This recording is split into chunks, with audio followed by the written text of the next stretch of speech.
Yo, good looks to dreadsock.com for sponsoring this episode of Real Notes. Anyone who has curly or locked hair like me knows how sacred a good hair wrap is. A do-rag, a wave cap, a scarf, a bandana, a bonnet, you name it. Dreadsock goes a step beyond the average with silk-based head wraps that offer full protection and frizz control for curls from 2A to 4C. They're made of a blend of breathable materials to help retain hair's moisture and preserve hairstyles enough to ensure a few less trips to the salon, all held down with an elastic band strong enough to withstand even the most aggressive head trips. Whether you wear one to bed or wear one on the go, Dreadsock will have you looking fresh and full. Socks come in all sizes, from shorties for short hair and beginner twists to extra large for the longer locked folks out there.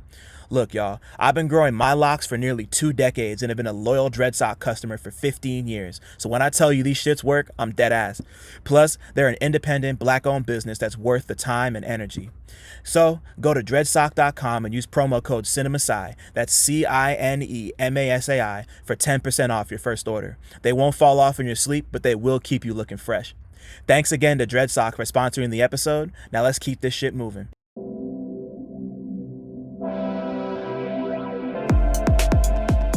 What's good, y'all? My name is Dylan Green, and this is Real Notes, a space dedicated to blurring the cultural and artistic lines between rap and film. I'm here to chop it up with everyone from rappers and producers to journalists and video directors about their relationship to movies and how, if at all, film inspires their craft.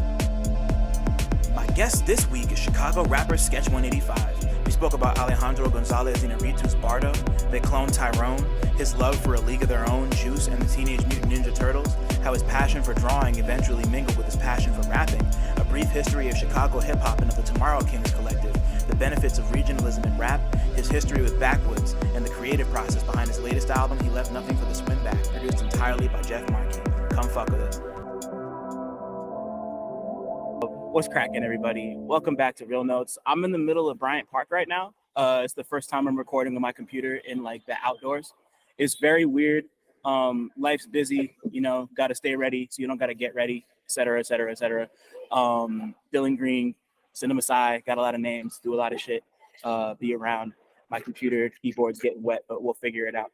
But we got somebody with me. We got somebody with us today who also is he doesn't have very many names, but he does a lot of shit, and he has done a lot of shit for a good hot minute. He's going through an incredible second wind right now that I've been that we've all been very blessed and fortunate to see happen. Chicago rap legend, bartender, potential Gattaca fan, but we'll get into that later. SKECH185 is in the building with us today. He Left Nothing for the Swim Back has been out for a good minute. I've really been swimming with this for a long time. It's really dope. Sketch, thank you so much for being here, bro. It really means a lot. Oh yeah, thanks for having me. I'm like, I've been checking out what you're doing, and it's dope. And thank you for all the support, also, man. You know, it feels good to be here. Yeah, oh man, I'm happy to hear that. Nah, like you already know what it is. Like I've been a fan of yours for a long time, and just like like I said just now, like just like seeing you get all this like long overdue praise has been gorgeous to me. So like I'm just like it's my honor and my pleasure to have you here today. All right, thank you. Yeah, nah, absolutely. Yeah, it's just like I feel like you've been on a tear, and there's even more to come. But before we get to all of that, let me ask you the first question I ask everybody who comes on here. All right. What was the last movie or TV show you watched that you had a strong opinion about? Ooh, that's a good one. Like it's I think honestly the last one that really hit me was Bardo. Like I've seen a lot of movies for Bardo, Bardo. It's by I believe Inarritu is his last name, but try to remember the full name. I know the movie you're talking about. I haven't seen it, but yeah, its full name is Bardo. Like I've seen plenty said, but that was the one that stuck. Bardo, False Chronicle of a Handful of Truths. Yeah, and it was written by Alejandro Gonzalez Inarritu. So where'd you watch it? How'd you watch it? And how'd you like it? Okay, so I'm going to forget the theater. I apologize. It's a small theater on the Lower East Side. Me and my lady actually went to the wrong theater at first because I didn't check the address. I had to power walk, and we got there right before the movie started, and it was cool. Like I thought it was initially, I thought it was too long because it's around 3 hours, and then when you realize towards the end what it is, then you understand how long it is. Admit it, like the director edited his own movie, and that shouldn't have been the case. So there are scenes that, upon reflection, seem just overly masturbatory in regards to like just the type of thing people do when they want to exercise their genius, but don't realize part of genius is restraint. But the whole movie is supposed to take place in a person's personal history within dream space. So it's taking place as a person is dreaming, but it's somebody going through their life and the way that you sequence things in your dreams. Ooh, which explains why time moves so oddly. And you know, and it was cool. Like it started to, you know, like being a brother. Like in 2023, there are all types of like conversations about Americanness and blackness and so on and so forth. This movie, on the other hand, is about a documentarian from Mexico City who, through his art, moved to the United States. Yeah, he was able to get sponsored to get citizenship. Decades later, he's an award-winning filmmaker, and he goes back to his hometown, and they're awarding him a medal. But he's also coming in contact with all of the people that he stopped working with and lost contact with in pursuit of his dream. But also, you know, but with that, people start to question his true connection to his culture and whether it's being used as a tool for his artistic vision, or whether he truly understands, you know, his own people and the journey. And a lot of stuff goes into that. But like you have all of that going on with his wife and children and so on and so forth. And it's all happening in his brain. And the movie's been out long enough. It happened like it's happening after something medical happens. And now he's reliving his life in the order that you live it in a dream. And like seeing all those elements kind of, you know, it stuck with me. Stuck with me more than a lot of movies that I had seen recently. Wow. That's like, so, you know, like I haven't seen it yet, but I'm a fan of Inarritu's. Sometimes he's one of them that like his movies are really, really hit or miss to me. Once again, like you said, like, you know, very, very, very, very masturbatory, very like, oh, look at how slick I am. You know, like that's kind of how I felt about Birdman. I don't know if you saw Birdman. I saw like, you know, like it was like I was really impressed with like the technical and acting aspects of it, but it just really like you hit it on the head with just like, yeah, you could tell he's really feeling himself, and it's just like, look what I could do, and like look what I can do and you can't, you know. No, you're right. Admit it, coming from like living within hip hop, and the idea of flexing style is always important, but you also have to know how to handle it. So, you know, I'm looking at his filmography now, like 21 grams work. 21 grams is amazing.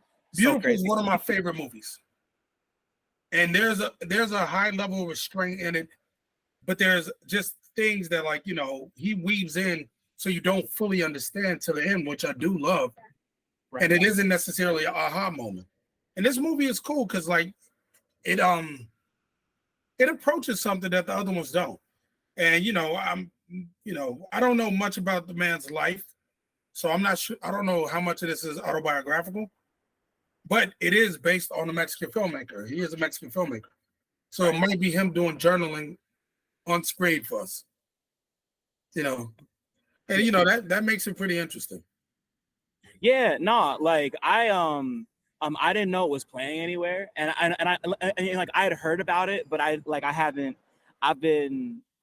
just haven't been super tapped into it.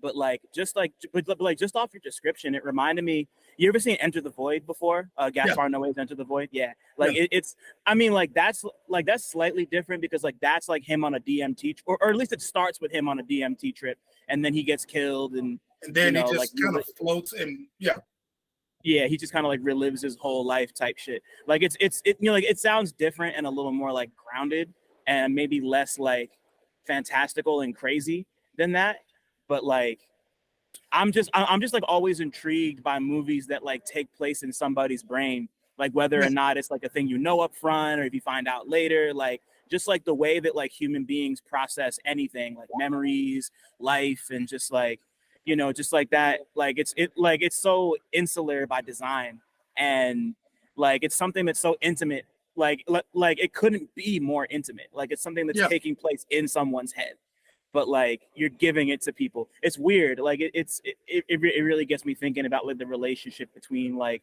art and just like sharing art and like what it means to share art. I don't know. Like it's follow up.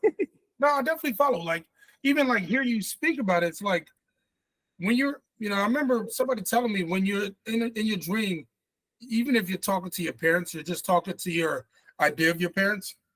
Yeah. You know what I'm saying? Especially if they're still alive, across the city or whatever.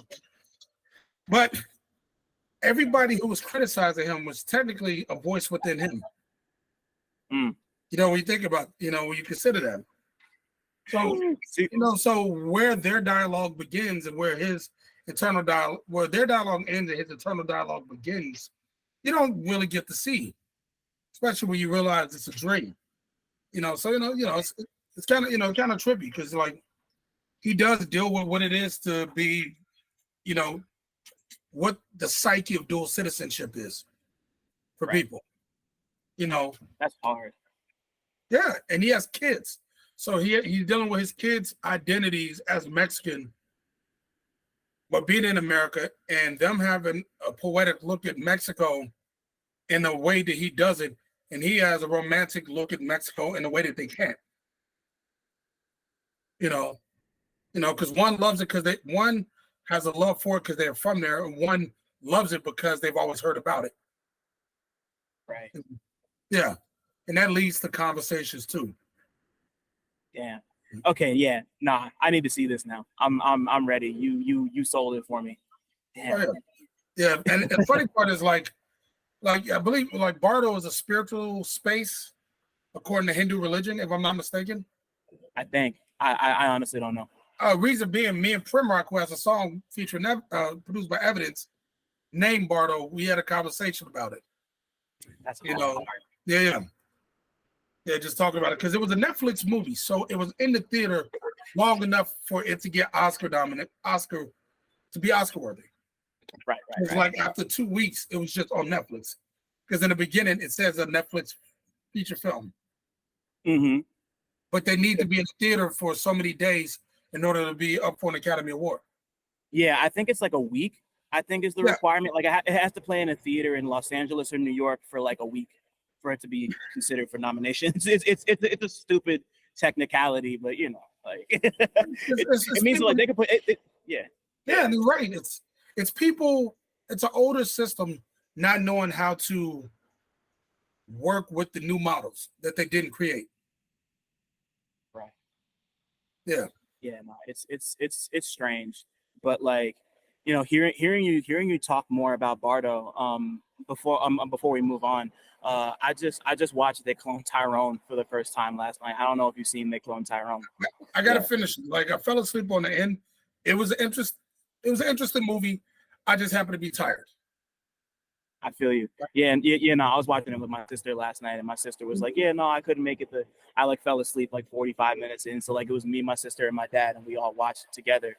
Like I had never seen any of it. I think he saw like 70% of it. My sister saw like 40% of it, and I had seen nothing. So we all just kind of watched it front to back together, and it was a ton of fun. But like it just like the ideas of like identity and like place were really I mean like it's obviously not the same because like They Cloned Tyrone is way more I mean like they're both pretty high concept, but like this one's like kind of like zany and goofy and just like about somebody who's like realizing that they're a clone and that their life's not their own and that like they've lived it 1,000 times already. Like I kind of feel like the ending, like I don't want to spoil the ending, but the ending kind of got a bit unwieldy. Like I think the first like 70% of the movie was really, really dope, really fun. Like the performances are all great. It looks gorgeous. Like the reveal in the middle is cool, but like I feel like they just didn't know how to stick the landing on it. Like, cause like watching the ending, it like to me, the whole thing felt like they just made They Live Blaxploitation edition, which is perfectly cool. Cause like I love They Live and I love Blaxploitation movies. So like it was cool to see that. It was cool to see them play that note. Cause like but just kind of but to not get too far away from the point of like, you know, it's like dealing with identity and just like understanding what it means to like be from somewhere and like to inhabit like the place that you live in and like regardless of where you're at. I think both Bardo and They Cloned Tyrone kind of they speak to that in two different ways. Like there's a whole monologue that happens at the end of They Cloned Tyrone that I won't spoil for you. Maybe we'll talk about it later, but like it's like it's intense, but also just like you just look at the dude and you're like, what? Like that's why you did this? It was kind of dumb. But, okay. Like, you know, I gotta ask, because of where I was in the movie, did they ever explain where the movie was actually being filmed? Like what was the actual location? Or is that just a part of the point?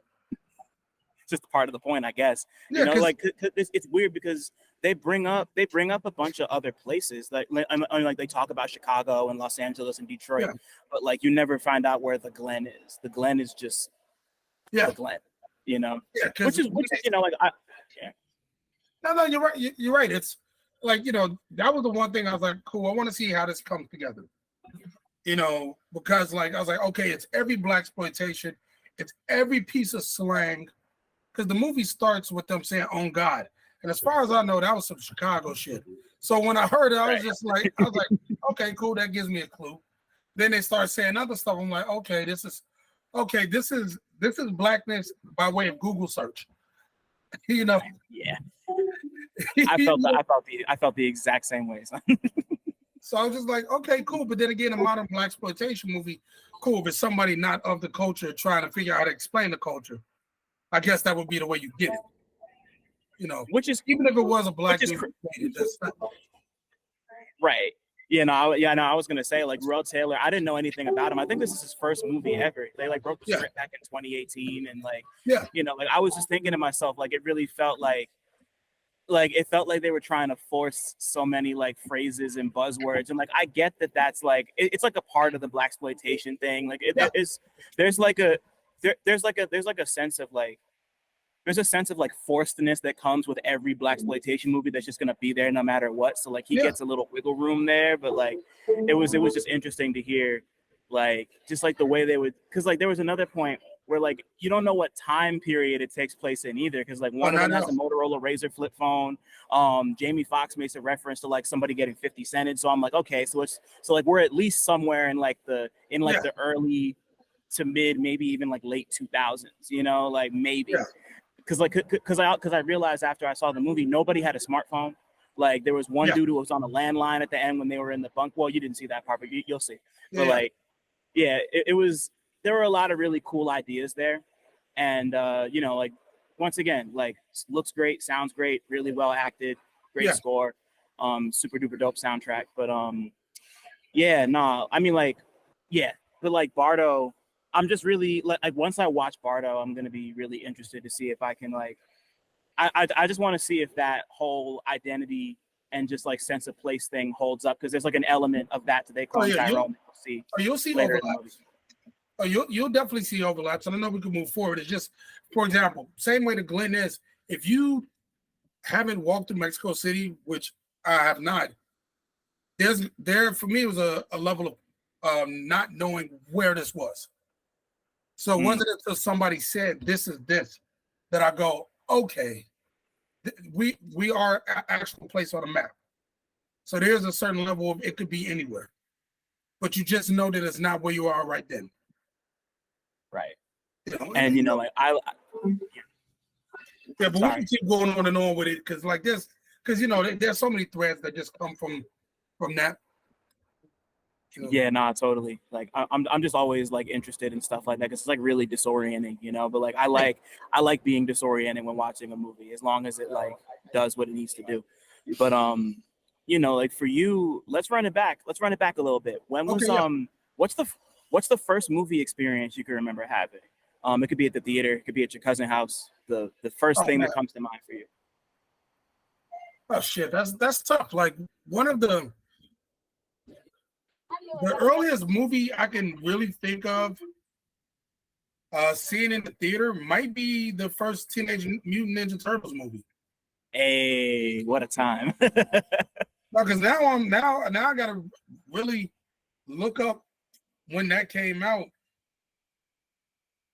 because there have been so That many. might have been, yeah, nah. I just saw the new one last week. It was really good. But I think the first one came out in like the late 80s, maybe 1990. I believe it was late 80s. It was 1990. Okay. So that's a weird memory, because like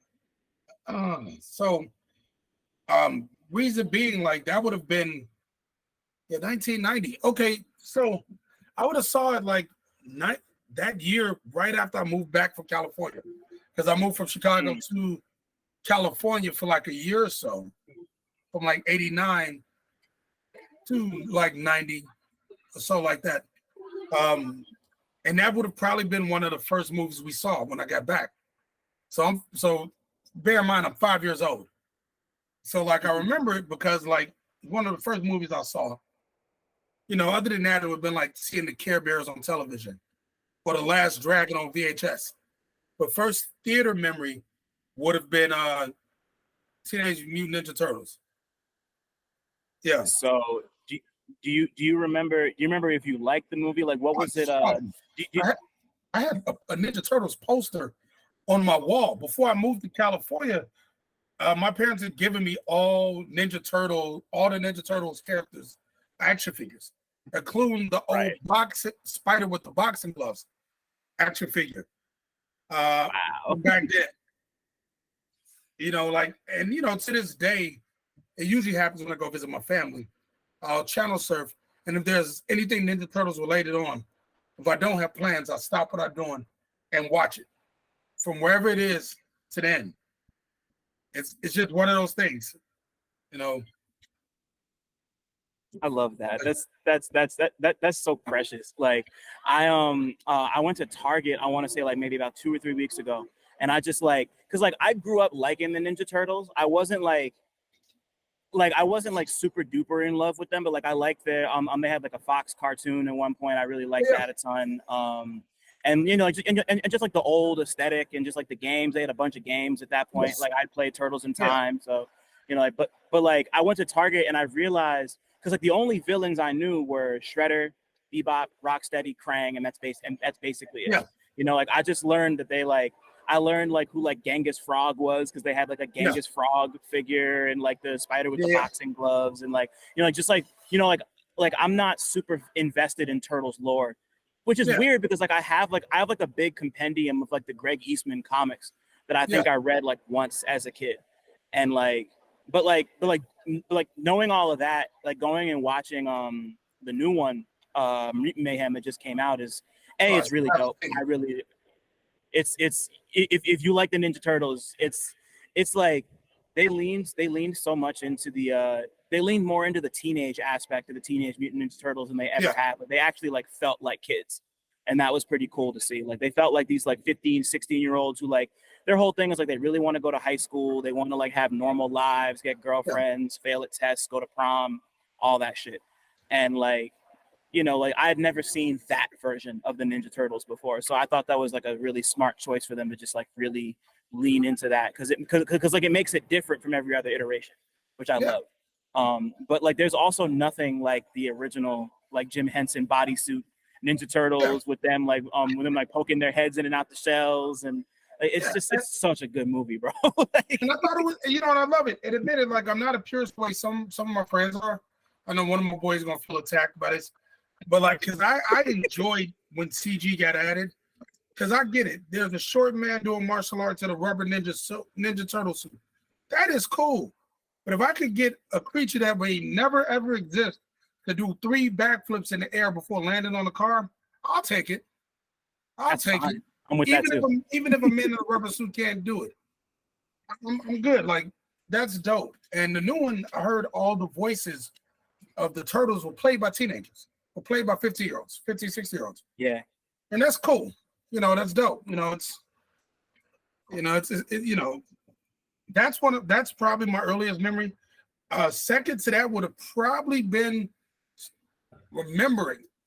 seeing A League of Their Own. Like, I saw movies in between. Like, I think Backdraft in between. Like, my father had my mom. My parents collectively have 4 kids. My mom has 3 with my father. My father has us 3 and my half brother.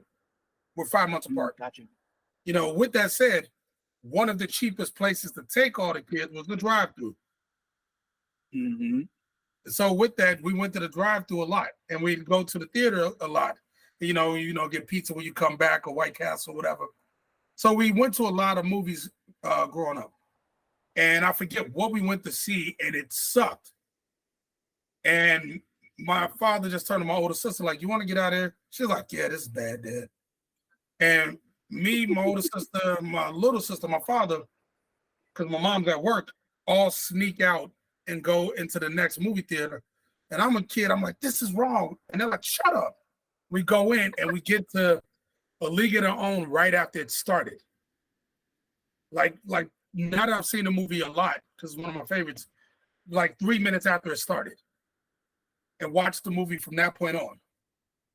And that was probably one of the first times I could think of a movie hitting me on an emotional level, intellectual emotional level, because I'm 7 years old watching this. Right. Yeah, no. So yeah, like talk to me about that, because like I was just thinking about A League of Their Own recently, because I started watching the Prime series they had. I think they just canceled it, unfortunately. It only ran for a season, but like it was really good. And like I've seen A League of Their Own, and it's a really great movie. But like what was it about the movie that hit you like so hard in the chest? Because like that is a really powerful movie.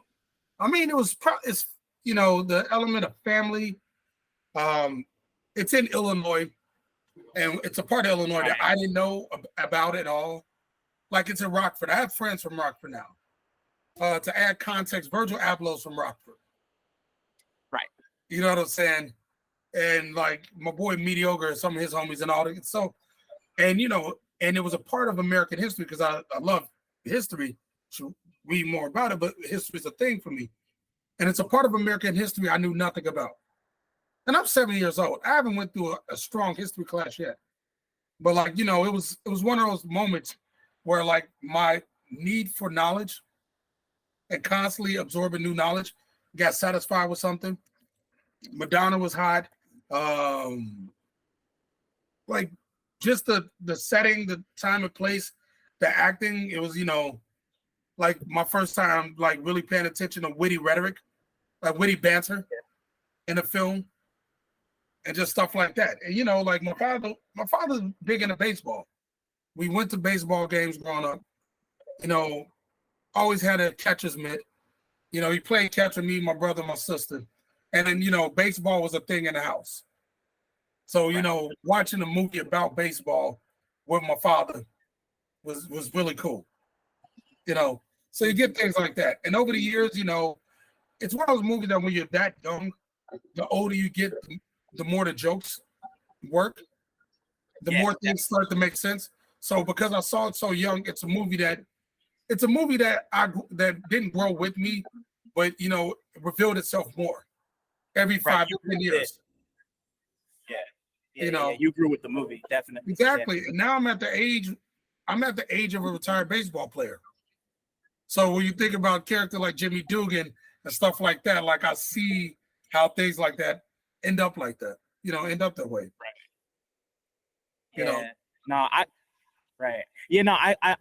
haven't seen the movie in years, so I forgot that it like took place in Illinois.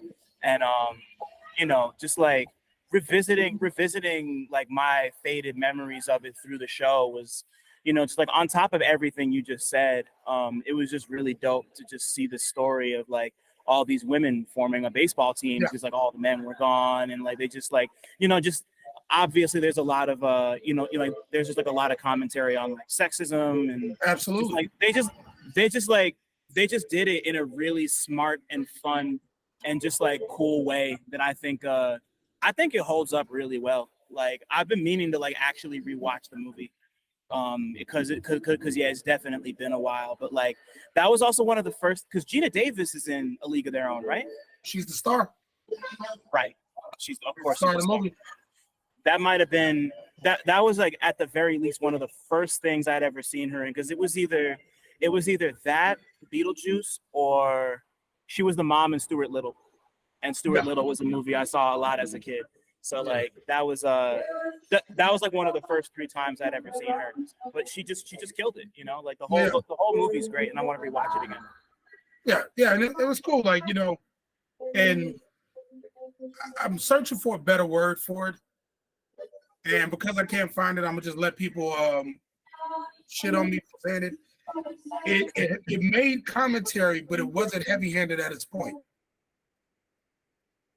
Like it said what it needed to be said, but it was also said, it was also written and directed by people who grew up with this memory or interviewed the people. Like almost everybody who was still alive was in the movie later.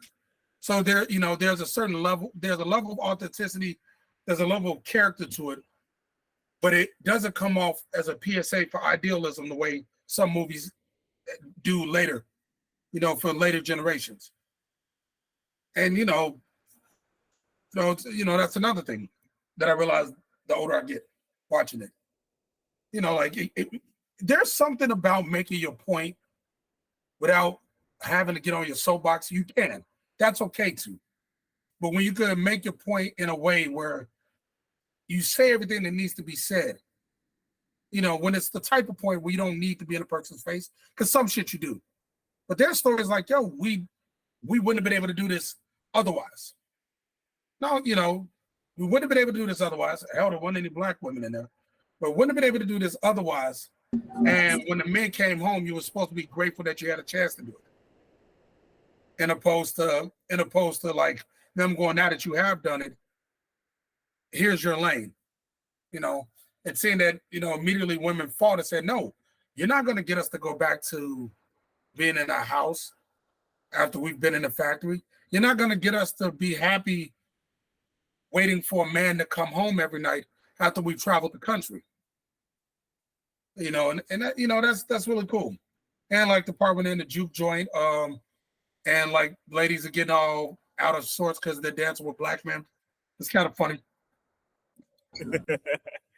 Yeah, no, I agree. It is pretty funny. And just like, yeah, no, it's like A League of Their Own is definitely not the type of movie that, like, you know, like it's not like grabbing you by the cheeks and like shaking you to be like, this is what, you know, like it's not like a like the one person who always comes to mind for me with that is like Spike Lee, you know, like because like all of his movies are that. Like every single Spike Lee movie is like, this is what I'm trying to tell you, like wake the fuck up type shit. And you know, like not every movie needs to be wake the fuck up. It could just be like you said, like there's definitely a level of authenticity and just like it feels lived in. That's it. It feels like a real world and not just like a bunch of characters were plopped in it. It feels like somebody lived that experience, wrote it down, and was like, here we go. You can smell the field that they're playing in. Right. Yeah. Exactly. You know, like and you know, like to me, like you know, like I love a movie that's like blatant and direct as much as the next dude, but like I love it when people can like make, like I'm a big fan of saying it without saying it, you know, like it's almost like a different form of wordplay to me, you know, where it's like you can like get your point across without having to be like, this is the point I'm trying to make, you know, like you don't always want that, and it's not always necessary, you know. Oh, absolutely. So you actually answered my next question before I even got to ask it. So before we move to the synthesis into like a you know, like your career and the album, like what when did music, I mean, like I feel like I always have a difficult time asking this question because like it's not about like when when did music come into your life, but like when did you have that same emotional response to music? Like when did it become capital M music to you? Okay, so the easiest way of putting it, the two things that have always been in my life: art, visual art. I went to school for art. I got my degree, I got my BFA illustration. So comic books illustration, as I would learn it was called later, and music, with like the third being troublesome relationships with women. I blame myself for almost all of them. And martial arts things, though I never, only went to a few martial arts classes. I'm of that age where martial arts movies were just prevalent. So with that, like my earliest memories, some of my earliest memories were rap. And my earliest music memories are rap, flat out. Like some people say Michael Jackson, Whitney Houston. No, my earliest memories are Special Ed and Kool Moe Dee. And like my I had a cousin who was a well-known graffiti writer back in the city. Our older cousin, God rest his soul, used to record every music video on VHS. And when we had family get-togethers, he would just throw the VHS on while we eating dinner and blah, like eating pizza, whatever, and so on and so forth.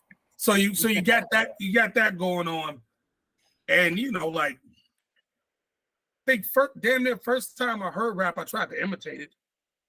First time I tried to freestyle probably was first grade. And I used to say, just be saying shit, rhyming to myself. In second grade, one of the teachers assisted like, stop rapping to yourself. And I was just like kind of embarrassed. And keep in mind that rap was still, like it was popular, super popular, but it's not popular the way it is now. You know what I'm saying? And being a rapper then, that was like being the really good guitar player. Everybody, like you always have people that try to rap because it's something that you do with your friends. You talk shit. Rap means talk. When I talked to my grandmother, God rest her soul, when she asked me about my friends, I was just rapping with them the other day. Because that's just old slang. So it's something that was just kind of always there, but like by the time I was in third grade, I was freestyling to myself. My older sister would catch me, and she told me to get in the talent show. I was too scared. Would freestyle for like kids in the neighborhood. We're part of like a failed attempt at redoing Joyful on stage, like the next, in '95. And like just watching all the movies, like by '91 I already had kind of a bug for it. By '93 I knew it was going to be around for a while.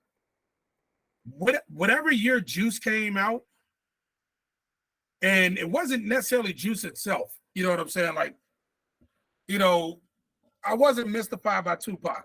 An asshole with a gun didn't do anything for me. You know what I'm saying? But the DJ battle, and when it ended, it Knows the Ledge came on. Because I believe that's how it ends. Or is it? Yeah. No. Or does it end with Uptown Anthem? You mean the DJ anthem or the actual movie itself? Juice. Does it end with Uptown Anthem or does it end with Knows the Ledge? I'm so mad I can't remember right now. I'm a bad cinephile. I can't remember. I'm like as we're talking, because I have my phone right here, I am looking. Yeah, no, because like, yeah, no. What were you gonna say? I just wanted to. Man, you gotta love it. As soon as I look that up, Juice WRLD comes up. Never mind. But either way it goes, it was hearing Knows the Ledge and Uptown Anthem in those movies. Like those kind of did something, because it's funny because like a lot of because I believe Juice was 92, 93. Yeah, something like that. Yeah.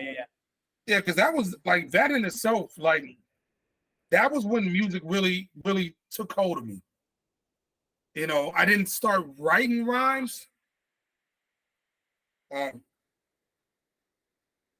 I didn't start writing rhymes properly to 13, but I'd been freestyling to myself and looking at stuff and analyzing since then. So like it was the only thing I spent more time on than rap was drawing. You know, to answer your question in a roundabout way.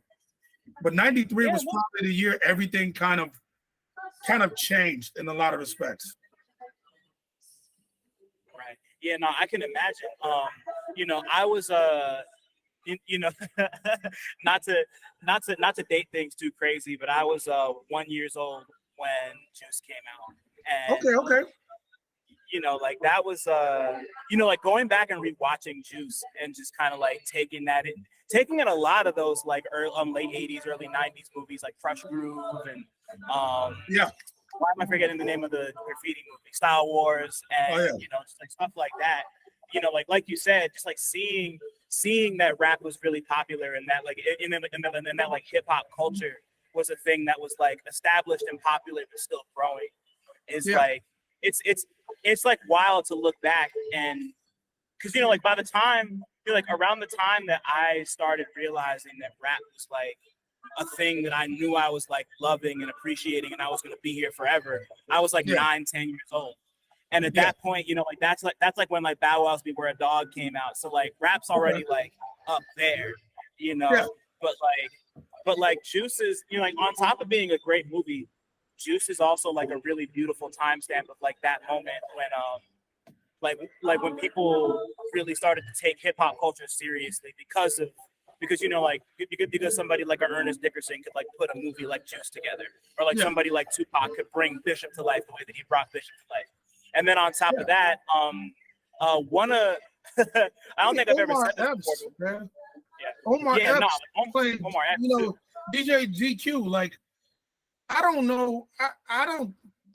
Until further notice, and the funny part is Jeff Markey hit me up while we were talking. He's probably going to the event, but I don't know if there was another movie that depicted a DJ battle as one of the main conflicts or main like elements on it.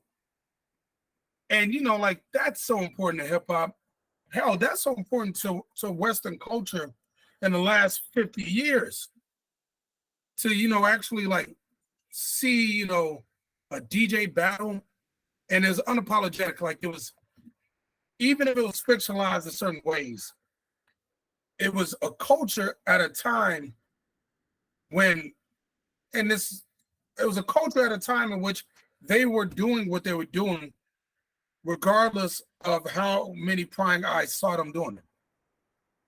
Because, you know, you want to make your money off a DJ battle, but but it was made for the people involved in it, you know, and that's a crazy thing, right? You know, that's a crazy thing considering, you know, in terms of hip hop now, but like seeing that DJ battle, like the intensity of it, I loved it. No, I didn't realize then that I would be in battle rap tournaments quite a few times in my future, but the intensity of that.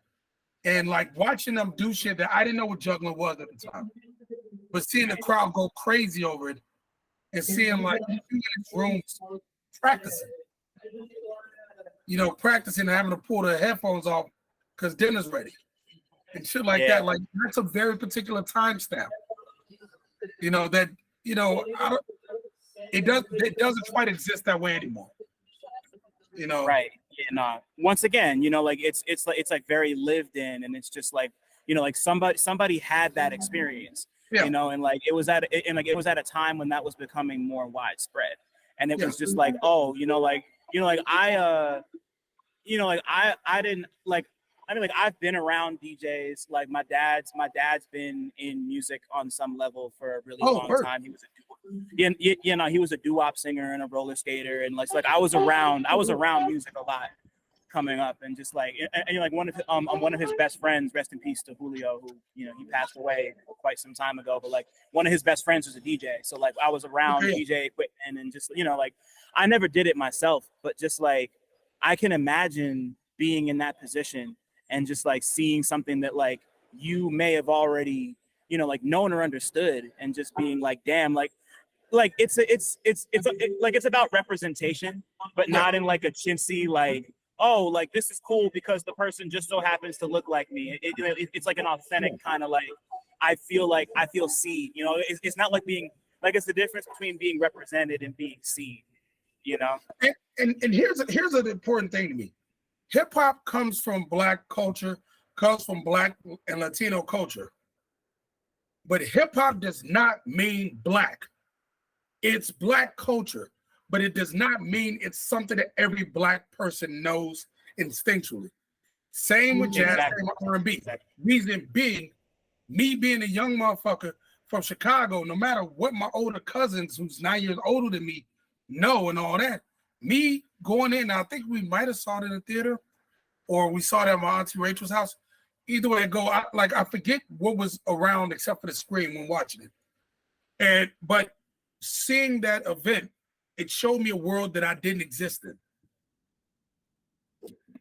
You know what I'm saying?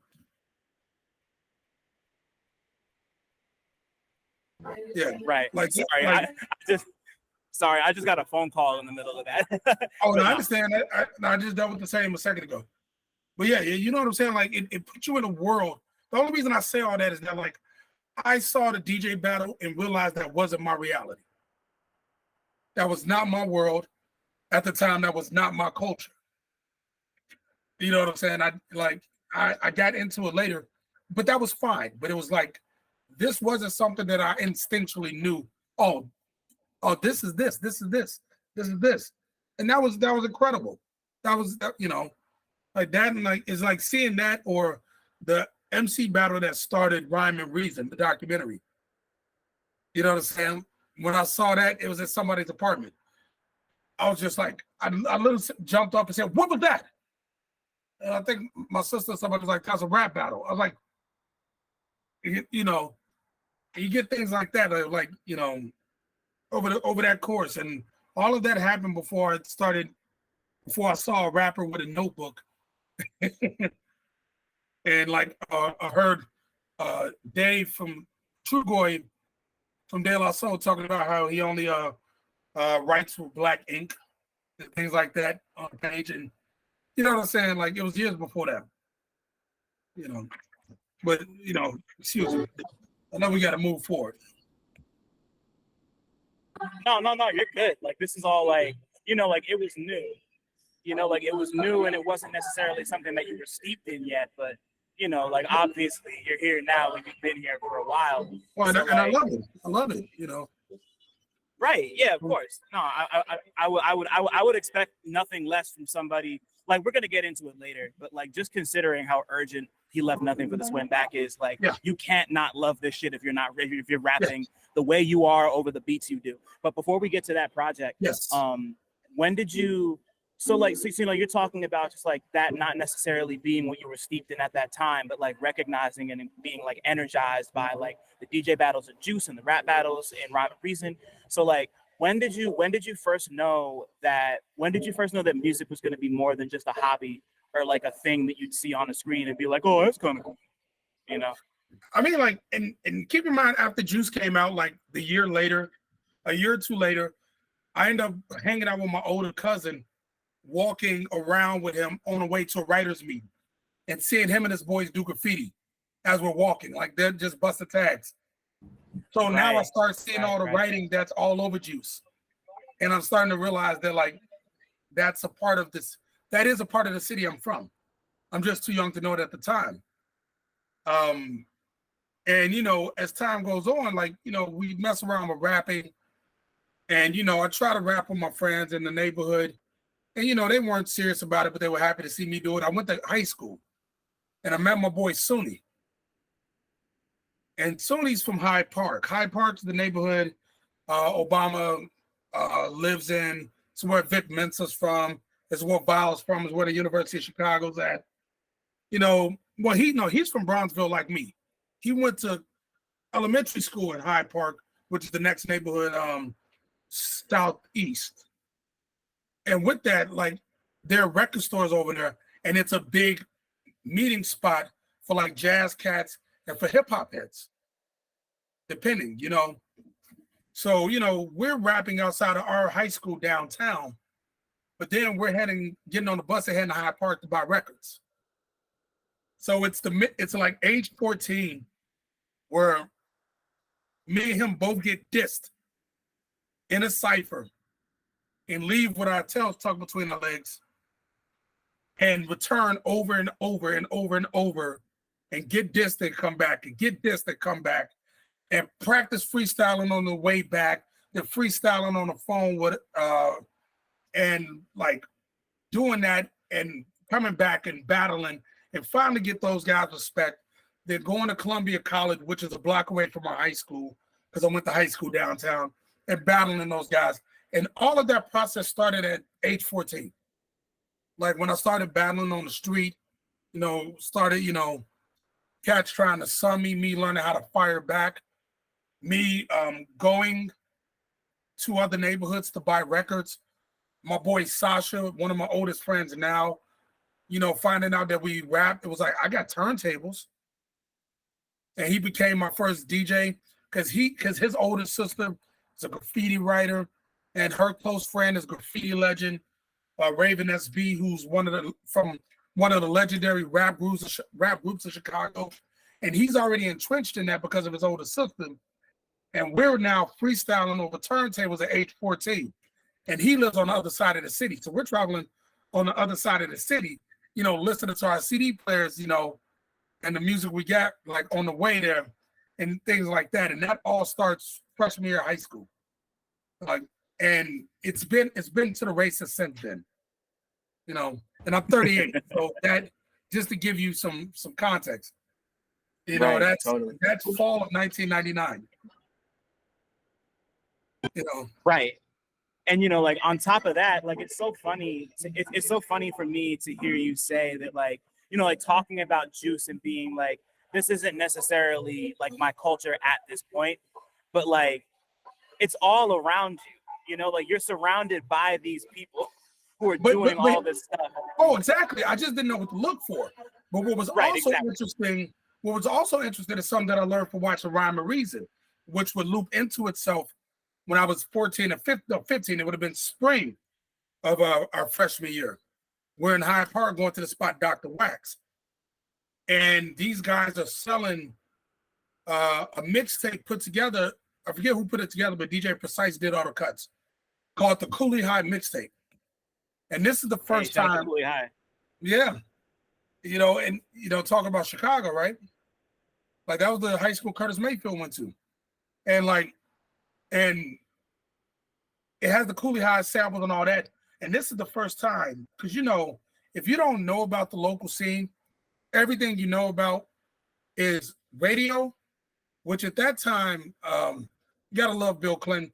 With the Telecommunications Act, they basically figured out how to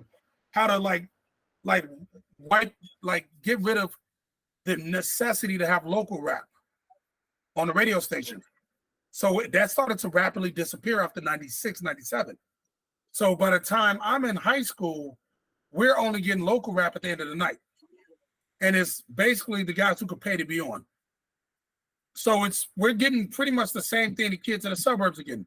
So unless you know the college radio stations like WKKC, or you can get WNUR if you're way up north, or WHPK if you're south, you don't know about it.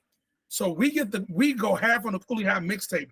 And that's the first time I hear rappers that say they're from Chicago that kind of have accents like me, that are rhyming.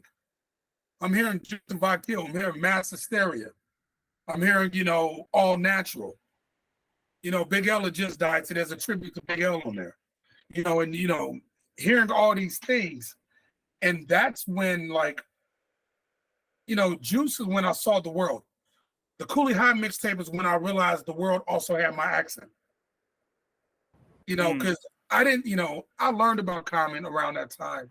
I didn't know that Common, Common didn't get played on the radio a lot. I'm sure. You know? Yeah. Not at that time. But you know, with like he was a niche guy who did well. That when he released the record, they would interview him, talk about the record, and go back to ignoring him. So you know what I'm saying? Type shit, yeah. Yeah, so like then that's when that world that seemed so foreign started to sound like me.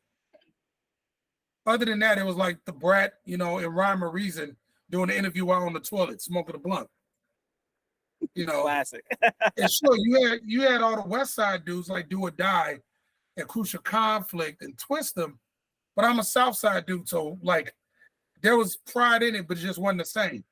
It wasn't the same as like hearing Mike, you know, Mike Treese and G Field of Mass Hysteria just get down and G Field go maliciously deliver quotes that nigga floats like riverboats. Or Vodkill, who's from my neighborhood, starting his song, I'll roast niggas till they beg me to change the subject. You know? You know, let alone when you start to hear Quell and start to hear Outer Limits and Quasar and all that. So that all started at 14. That's crazy, man. Like I love hearing you. Like I can just hear the excitement in your voice, just like talking about all these local acts. That's so amazing to me. Like I try not to like like I feel like that's just really dope to me. Like I could tell that you really, really, really love this shit. And just being No, I was just gonna say, like the tough part over the years, I put out my first solo album 11, 12 years ago. Only reason I say that is that like from the time I started getting interviewed, people go, oh, so Def just must be your main influence. And when I said no, they get offended. And I was like, you realize I'm from a city where there was a rap record on vinyl in 1980. That was called Chicago Rap. And that probably wasn't even the first Chicago rap record. Right. You know what I'm saying? Like motherfuckers, families forced them to move. So there was train painting in Chicago since 79. You know what I'm saying? Motherfuckers was beatboxing and breakdancing since back then. One of the legends, the undisputed king of Chicago graffiti, saw graffiti and was inspired by watching the intro to Welcome Back, Kotter. There's always been hip hop there. You know, so for me, I talk about my hometown with a certain level of pride, you know, just because like I know that the guys I looked up to back home, including the left field dudes who were really cool with all the left field dudes on the East Coast and the West Coast, were just as good. You know, like so like Rubber Room aside, their label fell through, and Big Just signed them and released their record Architechnology. You know, Big Just for Company Flow, and he released it from his label when he moved to Atlanta. At the same time, he released the second version of Operation Doomsday. So there's like connections to like hip hop with all that, you know. So like I got love for that. And you know, these are all my big homies. These are the dudes that gave me positive encouragement and in some respects mentorship, you know, as when I was young. You know, the same way, you know, me and my boys did for like Def C and like Solar 5 and the Sky Mob dudes and the Slum Gang dudes, you know, and all those guys, you know. So like let me speak about it with energy, you know. Yeah, no, I just really appreciate that, you know, like because like there aren't very many, you know, like we're past the point now where like at the beginning of the 2010s, all anybody wanted to talk about was like the democratization of hip hop because of the internet and how like nobody sounded like they were from anywhere anymore. And like I feel like over the course of the last couple of years, things have really started to swing back in the other direction where like everything's becoming like hyper regional again. You know, like I'm from Jersey. Jersey has a scene that you know is that interacts with like, you know, like New York and New Jersey have always interacted, but like New York and New Jersey have distinct sounds. Chicago right now has a distinct sound. LA has a distinct sound. Texas has like, not to say that wasn't the case before, obviously it was, but like, you know, like the prevailing conversation is no longer like, oh, like ASAP Rocky made something that sounds like it's from Texas, so now everything means nothing. You know, like I'm just really like you being that amped about it just reminded me of that, and that made me smile. You know. Oh no, I appreciate that, and yeah, like I was doing shows when people were talking about the democratization of hip hop, and it was funny because I was like, yes and no. It tend to be a lot of dudes represented by the same publicist. Yeah. You know what I'm saying? Just being real about a lot of it. But yeah, like, you know, you did have people that realized, like I get why ASAP Rocky embraced it because, like, it's the way music travels. Like jazz isn't from New York at all, but there are certain approaches to jazz that developed in New York. Right. And of course, like the Harlem Renaissance, like everybody kind of associates jazz with the Harlem Renaissance. So yeah. But it's from New Orleans. Exactly. Or like I'm at my bar in the middle of the night and this 50-something-year-old white dude is telling me the inaccurate history of drill music because a kid that he works with from East New York told him the wrong history because he doesn't fucking know the history. But that's fine. But he learned the history from somebody interpreting the history on the internet. Right. He's like, yeah, they call it drill music because of the drum pattern is like a drum march. I was like, no. Drill means putting a hole in a person's body, like a drill. People are so dumb, bro. I'm so mad. I learned that at 27. I learned that at 27 because it was made by dudes I was 10 years older than. Right. So I get it, but like it's but like a lot of what we're dealing with is that people find fascination with other regions. But as it goes, like there's always those who are very, very prideful of like the shit that like what their town comes from and does. That's always going to be a thing. The Beast Coast thing was one of those like responses to it. For sure. Which I love, like I can't, it's funny because like a lot of the dudes who I could think of from Chicago to get talked about, a lot of them run together. I know because I knew a lot of them when they were kids. You know what I'm saying? But a lot of them run together. Some of them used to be in a crew together. And quite a few of them were mentored by an old homie of mine, rest in peace, Brother Mike. And, like eventually there are going to be people who want what they sound to sound like, what their sound to be the prevalent approach. That's why despite all the cool kids and the ASAP Rockies and so on and so forth, you hear somebody like Maxo Cream and you go, all right, that, not only is he spitting, but this feels like somewhere I'm not. But that's kind of the cool point. And like, it was going to happen. It was going to happen. Eventually, because the one place, no matter how unified, homogenous shit seemed, at the time that always was doing its own thing was the hood. The hoods in every city had something that just entertained them. There it is. Had the dances, had the accents, had the slang, so on and so forth. Yeah. All it took was for like the intelligent. I hate saying intelligent because those are the people who innovate, but those are the people who are also cowards. So they figure out intelligent ways to explain why they're imitating. Like those, it just took for them to finally go, no, we're gonna do us. Right. Or for the time to catch up. Like took forever for Spillage Village to finally get their just due. Right. I want to hear about how long Earth Gang and Jid and them were really doing it down in Atlanta. Mm-hmm. And by the time we heard about them, they already had a serious ass following. Yeah. So you're right. Like hearing the regional sound come back is wonderful. Yeah, like not to belabor the point too long, but like once again, like Jersey, like I grew up on Jersey Club. Like that's music that like I know, like that's like my heart beats at the pattern of a Jersey Club drum track. But either way, like just like being at the point now where like everyone's super duper like people have been super duper fascinated with Jersey Club music. Like it's been all over all the most popular rap shit for the last like 2-3 years, and like people out of Newark are like going crazy with it and like turning it into like a mix between like Jersey Club and drill, and like that's like one place where like Jersey and New York are having a really distinct conversation. And of course, like like drill has gone from like, of course, like drill started in Chicago, moved to the UK, and kind of went. I'm not gonna sit here and give a history lesson, but like I just it's just really cool for people. Like it's just cool that like, you know, it's just cool that people feel more pride in like being from where they are. You know, like you mentioned Maxwell Cream. He's somebody like you hear him like that's Texas. Like he sounds like not even just Texas. That's Houston. He sounds like a Houston dude.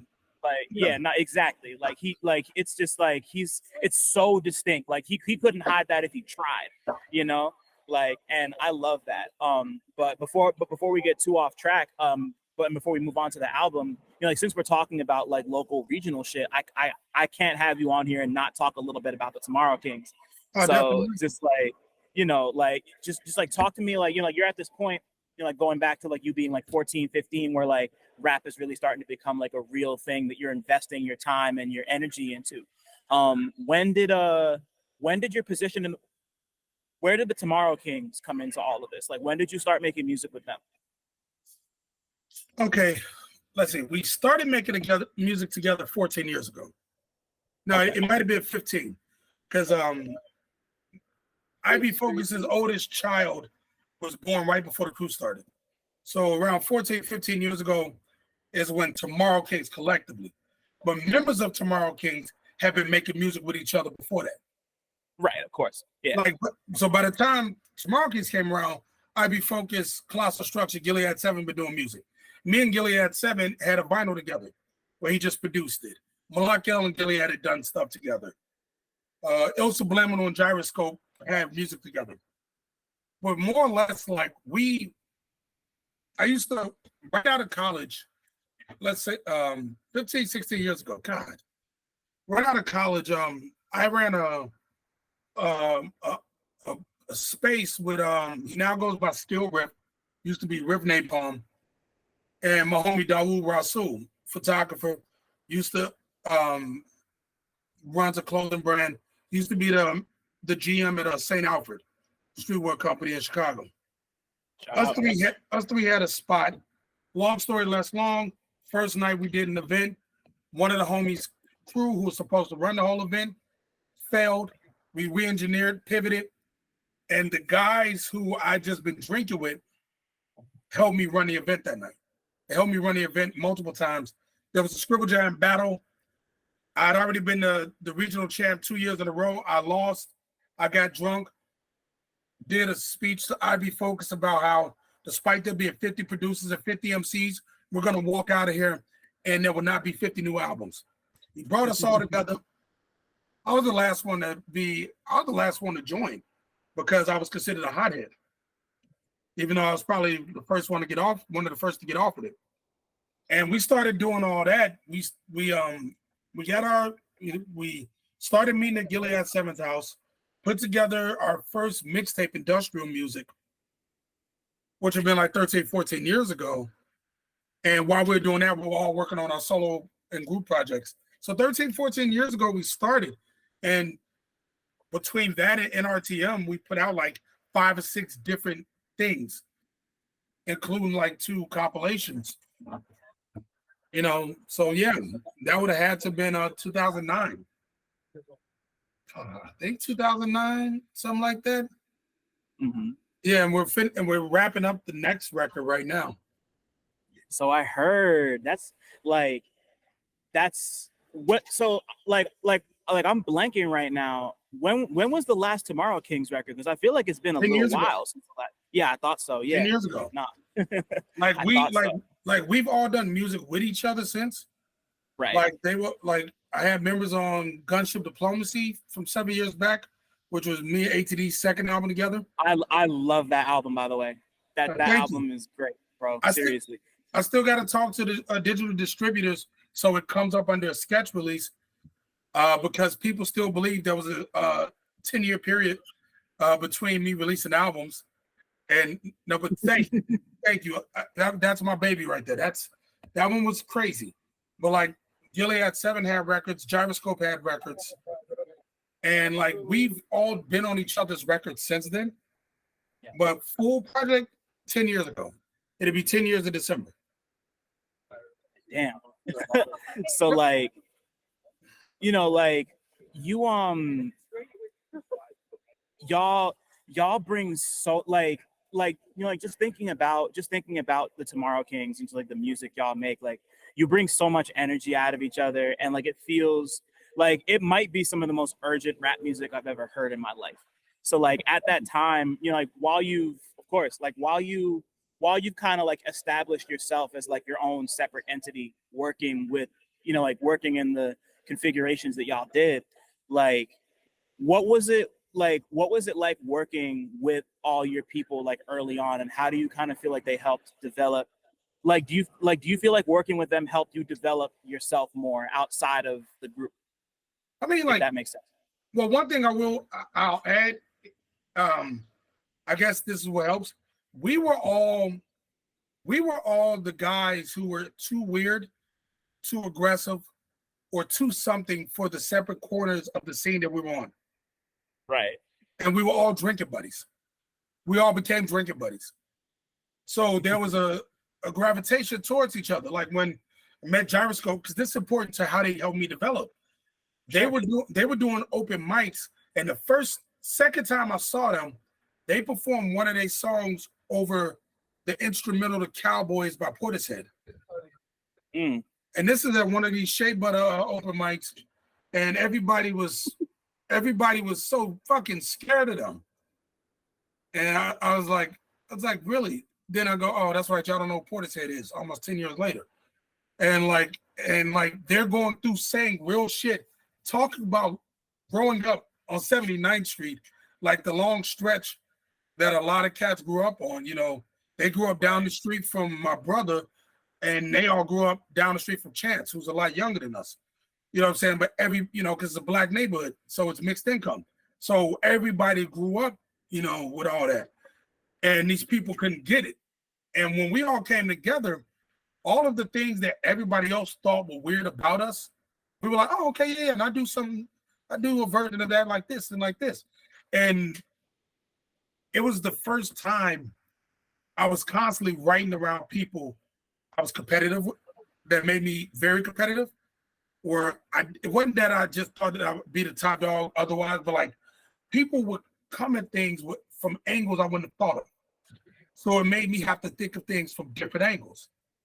You know, because it's easy to constantly do songs from the same lens repeatedly. You know, like you always get the same results. It's like doing the same rhyme scheme. You get the same results. Somebody's always going to like it. And with them, like when you're dealing with IB focused colossal structure, they're going to do something different every time. And they're going to do something different than each other and wrap it around you and go, okay, it's your turn. And Gilead 7 is always going to take an approach and a narration that's different. And Malak L is going to hit a flow and do certain things that are different. And Il Subliminal is going to hit shit at half speed a certain way and like switch the tempo of the song based on his pacing. And Lamont will hit you with a bunch of one-liners that are weaved a certain way that if you're not listening, you're gonna miss the details. And I have my approach, which is a lot of details, a lot of flow, all at the same time. But one thing they taught me is how to not always be dissonant when I rhyme. I still do it a lot on my solo stuff, but when you're dealing with a crew, you figure out the great versions of you, representations of what you do that fit within the whole, which in turn introduces new approaches to your style of MCing. You don't start sounding like them. You start sounding like a different version of you that works in that moment. Right. Because getting 8 bars means that you have to do something that you don't have to do when you have 16 or 24. Because when you're in a 7-man group, 7 MCs at that time, plus the DJ, you could get lost real fucking quickly. You could think you're really good. You could think that verse is really good. Then Malak come on and you're like, fuck, I guess I gotta be right. So it teaches you about the things in your style that are interesting, that are particular. In a certain way, because you only have so many seconds to produce them. Right. Yeah, nah, like that's oh sorry, were you about to say something else? I mean, I could go on and on about it, like, you know, just like you learn different ways of courses because everybody has a different approach to a course. Right. You know, like I do the Little John course. I find a phrase that's really cool and I repeat it a lot. Yeah. That's what I do. I'll occasionally do something different, but in general, it sounds really cool. The crowd's gonna like it. You repeat it a lot. It's the same thing as stretching before the next round. You know, it gives people a moment to mentally relax. And not everybody plays that game, and everybody has a different approach that works for their style. And then you start to synthesize new things from that. And that's funny. And that's funny you say that because I was just listening to Badly Drawn Hero on my way here, and you do that on Badly Drawn Hero. You know, that I could see for miles and that's like that was. Yeah, I love that. I just think that's dope. But you know, so you have your work with the Tomorrow Kings, you have your solo work, you have the other collaborative stuff you're doing at the time, and then around 2018, I mean, like you had known Woods and Backwoodz before then, but like I'm still stuck on the fact that you have the only feature on Arm & Hammer's Paraffin. Yeah. So like before we get to Nothing for the Swim Back in particular, talk to me about when you first connected with Woods and Backwoodz and like how that happened, because like, you know, like being in a position where you're the only person on an album with a feature, like that's like, or like you being the only feature on an album, like that's notable, you know, especially with the two of them.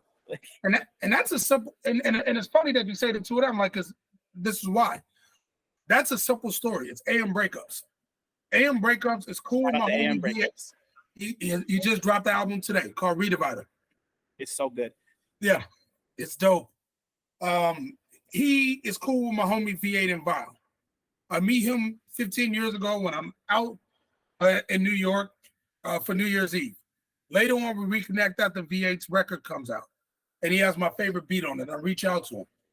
We go, I come out on vacation to visit my boys, the Paxtons, and to say what's up to him. He sets up a show because I'm coming into town. And on the show, it's Warm Brit, it's Shape, you know, slangcore, you know, New Jersey. It's Uncommon NASA when he's still going by Adam Warlock. Shout out NASA. Yeah, just talking to him not too long ago. It was MC11 who had the group with Breakups called 11 a.m. It was a loose, you had Cult Favorite, which they were still working on at the time, which was AM Breakups group with Elucid. Mm-hmm. You know, they were still putting it all together. Like I heard like the original, I heard the early mix of Omega 3 and a bunch of the other shit while I was out there.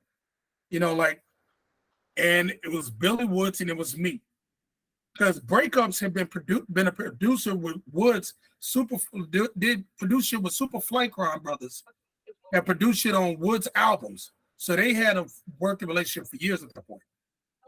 And Backwoodz released AM Breakups' first solo album, The Cam Resurrection. You know, a long time ago, like 14, 15 years ago.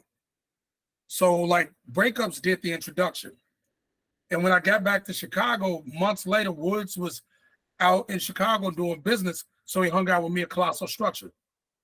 From there, I moved to New York and we've just been around each other and did music. And Willie Green had me on the record and I saw him around. And, you know, I'd done songs with Elucid over the years, did some shit with Castro. Me and him still got an unreleased song. Him and Jeff Markey did a remix for the Tomorrow Kings record that Breakups had a beat on. And that was just a relationship. So we had a relationship. We were cool with each other. And then he calls me one night and goes, we're working on a secret album. And we decided we want to reach out because we want you to be the only feature on it. And, you know, and keep in mind, like, they're on the rise. And because I knew them already, I wasn't like, oh, my God, Arm & Hammer. It's just two cats I'm cool with. Of course. You know what I'm saying? But that's me talking. So they put out Paraffin. And Paraffin, like, blows up in a way that, like, I don't know if it surprised them, but it surprised everybody the fuck else. Because they put out what was called a surprise album. I'm like, how known do you have to be for it to be a surprise album? And it comes out and they don't, you know, they only have vinyl only. They don't have streaming. Yeah. And so with that, you know, like, I didn't know how serious of an impact my verse on Iffy Holla was. for people. Because, you know, like there wasn't like any internet thing I was checking for. And more or less they told me to write something aggressive or heartfelt. And my aunt had just died and I didn't have the money to go back. You know, there's a lot more I could go into that story, to be real with you, but I'm not going to. And I wrote about that and a few other things, you know. And that was like my first song with them. But it was like my second or third song with Backwoodz at that point, you know. And it's just been a relationship since, you know. Like Woods has always figured out a way to keep me within orbit. Same for Lucid, same for Willie Green, same for Steel Tip Dove. Like when they were trying to figure out a feature for Buddy Ryan, Woods went, "What about Sketch?" And they called me in the seat I'm sitting at right now. Woods explained it to me. I was like, "Send the beat over." Wrote a piece of it, spit it to him. He waited 15 minutes, called me back, spit his piece. I spit my last little bit, emailed it over, had a new song like that. So we had already been working. And Jeff Markey, you know, like that's my relationship with Backwoodz. We've just been within orbit. They've referenced Tomorrow Kings quite a few times on the music. You know, anytime you hear the phrase "nigga rig time machine," they're talking about us. Anytime you hear like one of the homies say "what else," they're referencing one of our songs. You know, and things like that. So like my relationship goes back at least 11, 12 years with them. Like I traded a copy of New Age Middle Finger for a copy of History Will Absolve Me. If you want to talk about like the years, you know. Yeah, that's tough. Yeah, no, I like, you know, I love that because, you know, like I don't know if I've like specifically said it, but like your style is so, like your writing style and your vocal delivery is like so intense, you know, like once again, like we're talking about like passion and heartfelt and just like your music, once again, I think I used this word before, but like urgent, you know, like you're like extremely urgent. And like, I appreciate, you know, like it, like just seeing and like having that, like having been around Backwoodz as long as you had been. And then that being your first moment to be like, yo, it's time to show improve with Woods and Elucid. And like, it's a spectacular verse. And like, you know, like I had mentioned before, you know, like I had seen you around New York and I think I might've seen you do like 1 or 2 shows at like a handful of like the, I'm at a handful of the joints that I was going to like just out of college. So like, I was just like kind of like around and just like absorbing what y'all were doing with y'all and the Karma Kids and just like, you know, so the early vestiges of, like not early vestiges, but just like the early, like the Backwoodz 2.0 stuff. I was like just starting to get into that and like NASA stuff and, you know, like everything with like Yule Prague and all that shit. Yeah. So like, you know, it's like seeing, so like getting to know you then through your music, because we didn't know each other then, but like getting to know you through your music then, hearing you on Paraffin, and then to see He Left Nothing for the Swim Back happen. You know, like to see your name and be like, oh shit, like I haven't seen, like it had been a while since I've been like, oh shit, it's a SKECH185 album. It's time to dive in. Like it felt like a no-brainer to me. So like talk to me about when that album started to come together. Also, I can't not mention this, like the title is a Gattaca reference, is it not? Yes, it is. That's fantastic. I love that. So like before we even get into the album, like why was that line the title for the album? Like what about that scream title to you? I mean, like Gattaca is like probably one of my top 5 favorite movies. And you know, there was something that scene always stuck with me. And you know, like He Left Nothing for the Swim Back was like, even the song was kind of like a declarative statement about a lot of shit. You know what I'm saying? Like the first, all the first lyrics, you know, it was about like, you know, it was about a lot of stuff, you know, like I won't go into all of it, but you know, as I was writing the verse over the time, first thing that popped in my head, one thing, because I write scattered a lot of times. I just remember writing, He left nothing for the swim back, but craters as monuments for when the time comes that they forget how to sing about it. You know, like the general idea is like if you don't leave enough stuff, even if you leave enough stuff, people will try to figure out how to interpret it, and their interpretation always makes more sense to them about you than it does for you.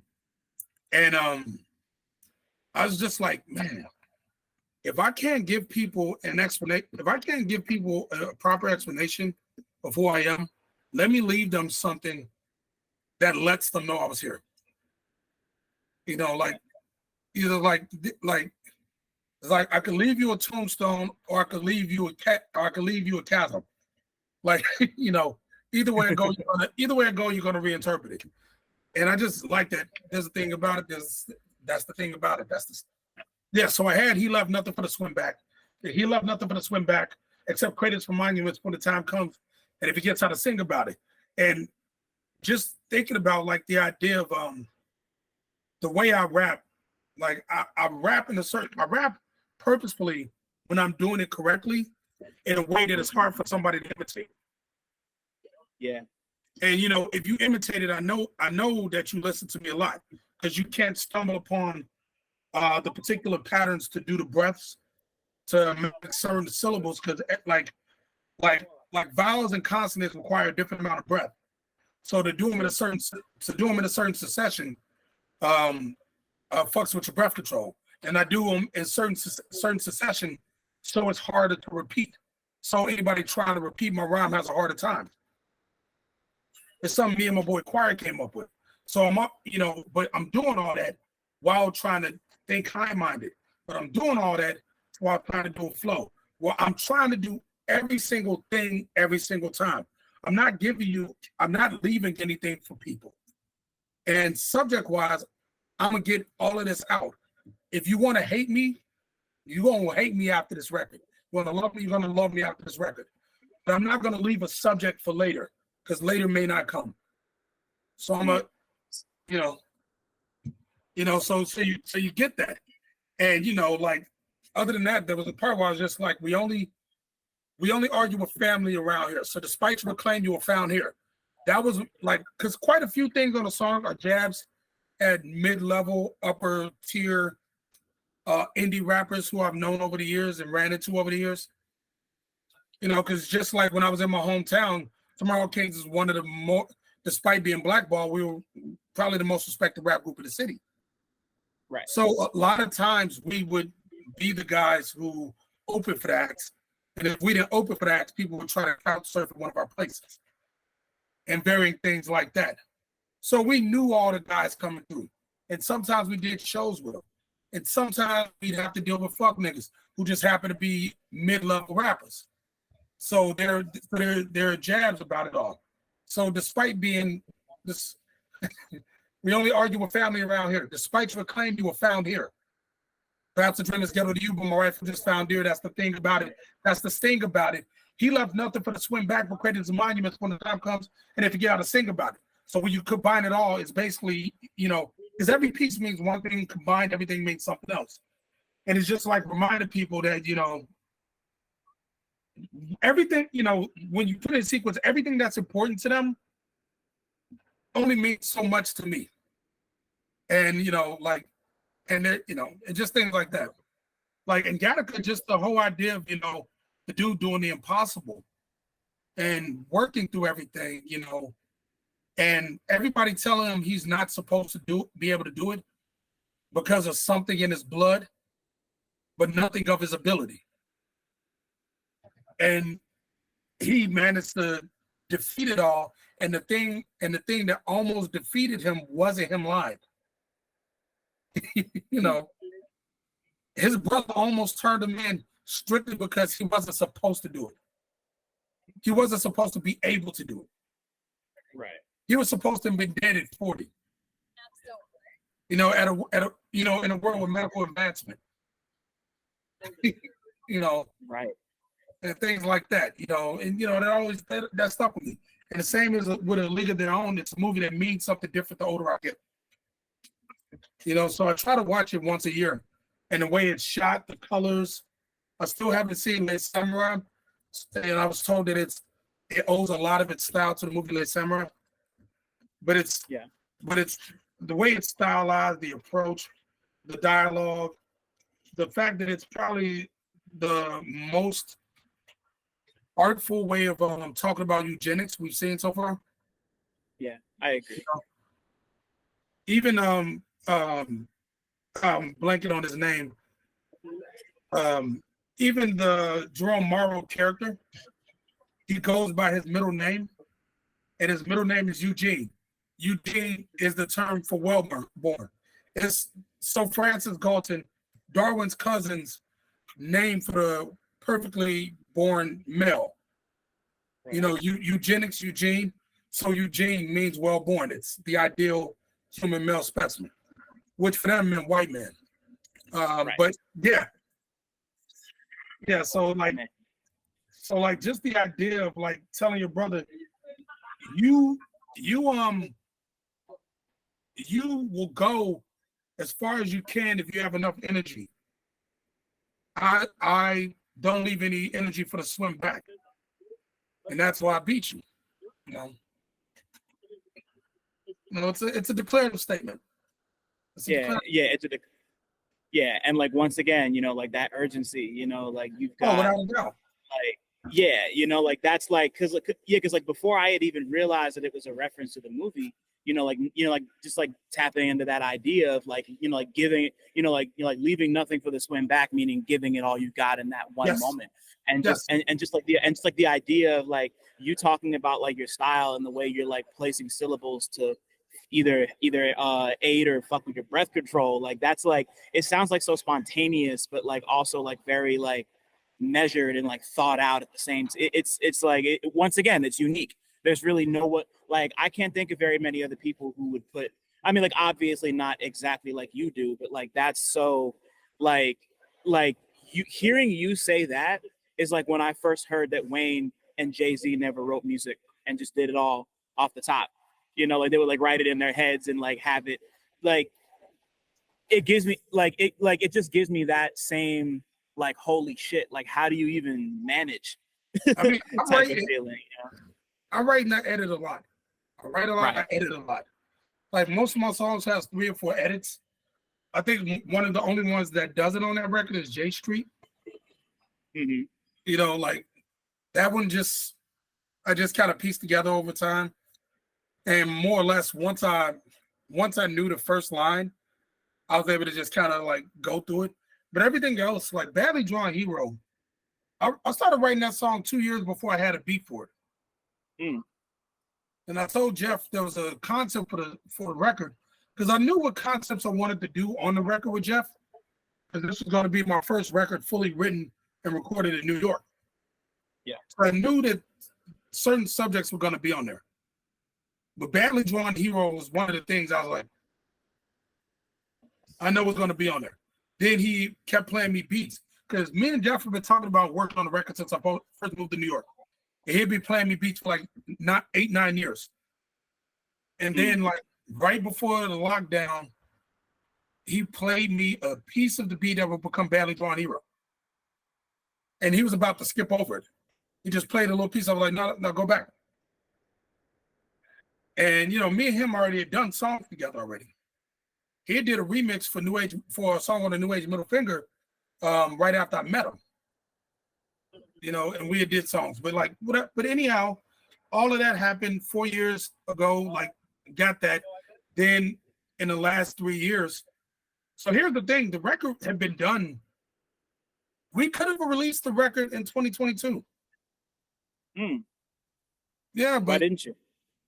Man, in order to do it right, you got to do the right things. So like we could have released the record in 2022, but we wouldn't have had a physical copy. We wouldn't have had our videos. We wouldn't have had all the things that we needed in order for it to get as far as it could. Because with that said, we're damn near halfway through another record. He's just waiting. Y'all don't stop. Yeah, he's been waiting on me to send a few more records, a few more songs per minute. And Tomorrow Kings is all over that record.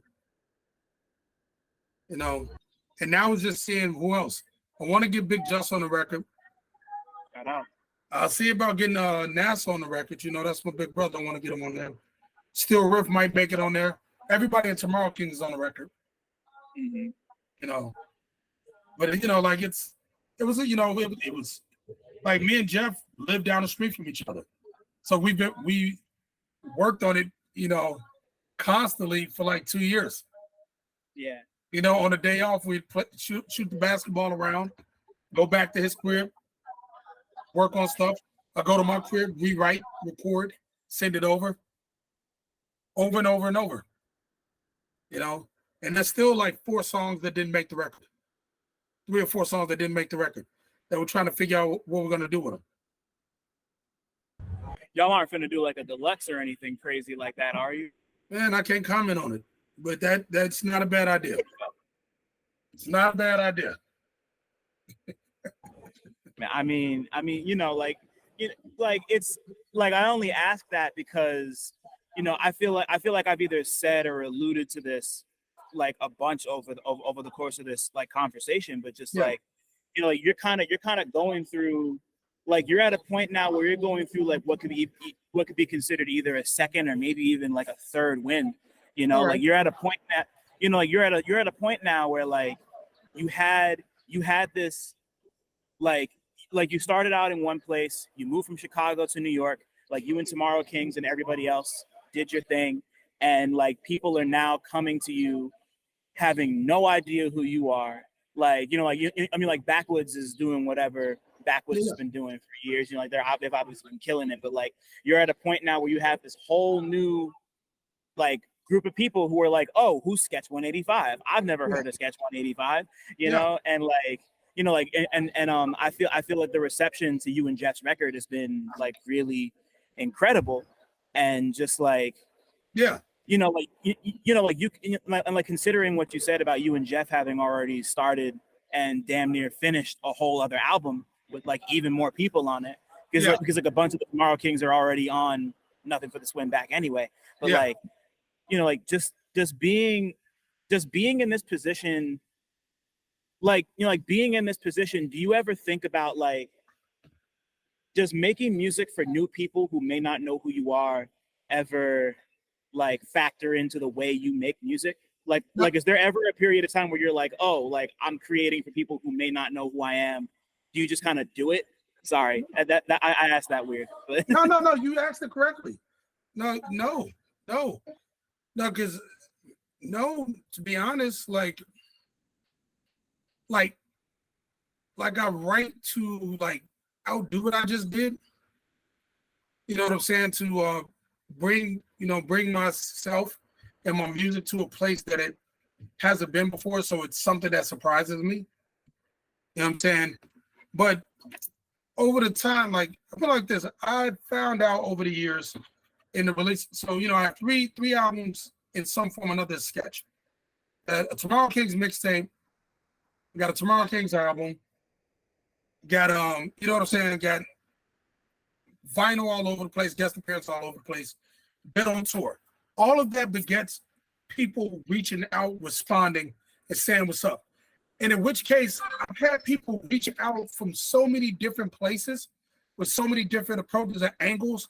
So what they think of my music and how they interpret my music, it's just impossible to try to make music for them. You know, so like I just have to, you know, and but if you do that, you also run the risk of being a caricature of yourself. And the hard part is I don't know how to define myself. And every time people try to define me, except for what you've done quite eloquently, it usually involves me being screaming and them believing I'm not saying anything that makes any sense, like it's the ravings of a madman. So I just basically focus on, you know, trying to be more in depth into my writing and my style, and like, you know, finding approaches that I haven't found yet and moving with that. Because that's the only way I'm gonna entertain the people that could never predict what they were going to get in the first place. Right. You know, like, and I think especially for someone like you, I think that's the best way. I honestly think that's the best way to create. It's just like, you know what you want. And like, even if you can't define who you are, like you are who you are just by being yourself. You know, like it's on the records. Like you kind of mentioned it before, just like being just like being who you are and letting people figure that out. Like whether one bar or one stanza like means more to somebody else than it does to you. Like, you know what you did, you made the music, and obviously once you put it out, it's not really yours anymore. So like it's absolutely. You know, like that's just how it is. And that's one of the things I've always really respected about you as an artist. You know, like you feel like someone who just like, I really hate that I'm about to reference a Rick Rubin thing right now, but he just like did this interview where he just did an interview where he was talking about how like the value in art is you feeling comfortable enough to share it with people. Like that's where the value comes from, as opposed to other people, listeners, giving it that value, you know? Like fantastic fucking point. And like I think you are such a great example of that, like putting that into practice. Like that's what I've always loved about your music. And I'm just really happy that you're at a point where more people are gonna know who you are regardless of how they react. You know, like you just make the kind of music that deserves to be heard by as many people as possible. You know, I appreciate that.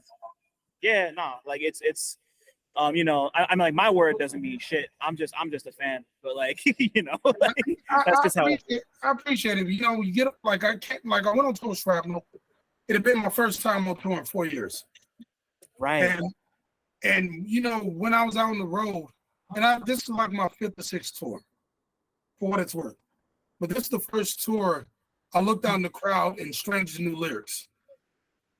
And you know, and when you sit and talk with people, you find out what you mean to them, and that, you know, and that right there, that even if I'm not making music specific with them in mind, you know, it feels good to know that, you know, my internal dialogue, you know, reaches people. You know, so it won't take 6 years for this next record to come out. It'll take more than 6 months because, you know, business. You know what I'm saying? But it will be coming out soon enough. And you know, it's just gonna be me trying to push whatever envelope I believe I was pushing before. You know. Yeah. And I can't wait to hear how you do it. And like to bring all of this full circle, Sketch, if your life was a movie, what would it be about? And I don't know, because you're supposed to be the hero on your own story. I don't think I always have been. You know, shit, that's a tough one. You know, because in certain respects, you know, at this point, I feel like it would be, for lack of a better way of putting it, somewhere between Forrest Gump and Juice. You know, with a little bit of a long nights, short mornings thrown in, and maybe Love Jones. But largely involved in interracial relationships. But like it would, like it, I don't know if I could think of any particular movie, but like somewhere between Juice and Forrest Gump at this point, I've just, you know, I've been involved and been around things, you know, and had the good fortune of meeting people, you know, over the course of time that's just been interesting. And, you know, where it sounds impressive to everybody else, and sometimes I was just excited, and a lot of times I was just drunk. But, you know, like you know, but I was there, you know. Yeah. Right. And, you know, like on top of that, like, you know, like it's really interesting that you're like, you know, like you have to be the hero of your own story. It's like, I feel like there are a lot of people, myself included, who might disagree with that sometimes, because we're not always the hero of our own story. Man, like you know, like everyone makes mistakes. You know, like sometimes, you know, it even goes beyond mistakes. Sometimes we just do bad shit. You know, and like we have to like reckon with that, like whatever that may be. I mean, absolutely. As long as it's not like the NWA movie, I'm good. You know, exactly. Okay. They left out a whole ass member of NWA. Was it who did they leave out? Was it Arabian Prince? Arabian Prince. Man, Arabian Prince made beats on Straight Outta Compton. Right. Yeah. That I know. He was on the cover. Yeah, no, he's like one of the dudes like in the circle. Yeah, like him and Dr. Dre were in the record crew together.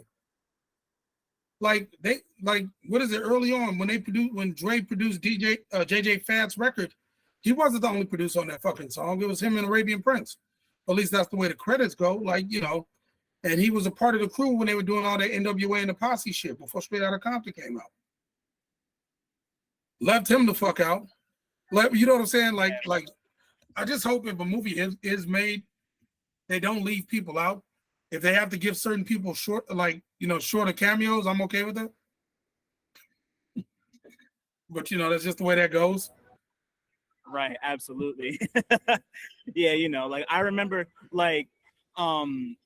first seeing the NWA movie. I like screened it back when I used to like do mostly movie reviews, and like and just like somebody it was like a press screening, so like somebody asked about D Barnes and the whole room went silent.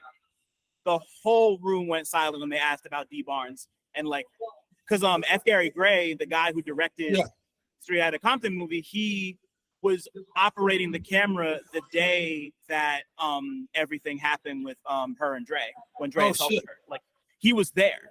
So it's like, and then like on top of that, like Dre and Ice Cube like were the executive producers of the movie. They're both alive, so you know they probably had quite a bit of say in what they wanted and what they didn't want. It's but I don't think I'd like to think that wouldn't happen with a SKECH185 movie. You know, let's put it that way. Like it's like if my friends are involved, no. If it's my family, possibly, strictly because they haven't been around for a lot of it. Not because they haven't been around, it's just they weren't in the room. Right. It'd be somewhat of an art house film. I know that. That's all good. We love an art house film. It'd probably be quirkier than people think it is. People think it is, you know.